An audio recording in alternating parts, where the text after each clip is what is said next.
ნიკა მელიას პირველი ოფიციალური ვიზიტი ამერიკაში. მთავარი ოპოზიციური პარტიის ლიდერი ვაშინგტონში დღეს გაემგზავრა. საქართველოს სტრატეგიულ პარტნიორ სახელმწიფოში შეხვედრები დაგეგმილია როგორც კონგრესსა და სენატში, ასევე არასამთავრობო ორგანიზაციებთან და იმ ექსპერტებთან, რომლებიც საქართველოს საკითხებზე მუშაობენ.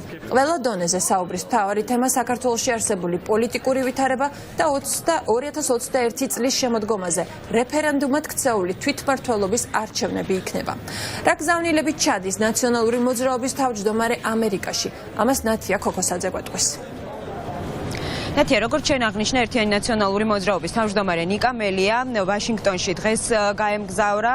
ის საკუთარ თანაგუნდელებთან ერთად თინა ბოკუჩავასთან და ნონა მამულაშვილთან ერთად გამართავს ამერიკის შეერთებულ შტატებში ვიზიტს. ვიზიტი იქნება 10 დღის განმავლობაში გაგრძელდება და ამ დროის განმავლობაში იქნება შეხვედრები როგორც კონგრესში, ასევე სახელმწიფო დეპარტამენტში და ამერიკის უშიშროების საბჭოშიც, როგორც პარტიის ლიდერი აცხადებს, საკმაოდ მნიშვნელოვანი არის ეს ვიზიტი. პირველ რიგში იქიდან გამომდინარე, რომ ნაციონალური მოძრაობას ბოლო წლების განმავლობაში არ ქონია ასეთი დონის ოფიციალური ვიზიტი ამერიკის შეერთებულ შტატებში და მეორე იმიტომ, რომ პარტიის ლიდერი წარმოადგენს საკუთარი პარტიის ხედვას ყველა მნიშვნელოვან საკითხთან დაკავშირებით, რაც ახლა აქტუალური არის საქართველოში, ასევე შეხვედრის მთავარი თემები იქნება სწორედ საქართველოში არსებული პოლიტიკური ვითარება და მომავალი არჩევნები. გარდა ამისა, ისაუბრებენ სხვა მნიშვნელოვან საკითხებზეც, როგორიც არის ეკონომიკური განვითარება ქვეყნის და ტერიტორიული მთლიანობის საკითხი.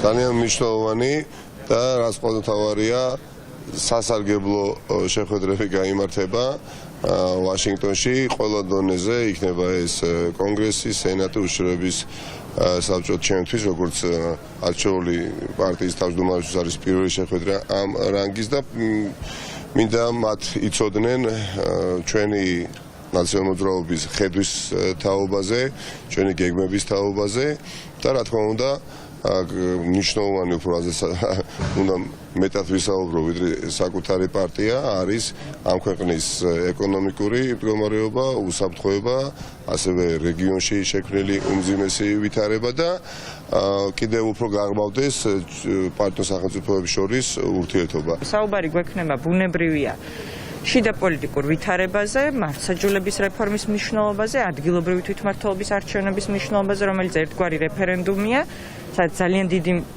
მნიშვნელობა აქვს იმას, რომ იყვნენ ბევრი საერთაშორისო დამკვირვებლები, მათ შორის ამერიკის შეერთებული შტატების მხრიდან.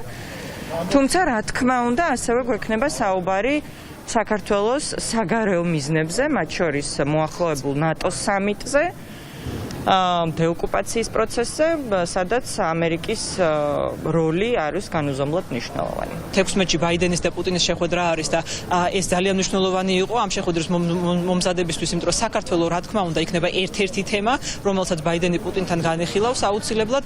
ჩვენი ვიზიტის მიზანია რა თქმა უნდა უკეთესად გავაცნოთ ჩვენი ხედვები. ძალიან მნიშვნელოვანია რომ ნიკა, რომელიც პოლიტიკური ტყვეობიდან დაიხსნა დასავლეთმა, უკვე რეალურად ადგილზე ჩავიდეს და გააცნოს ის თემები, რაც ამ პერიოდში მიმდინარეობდა საქართველოში.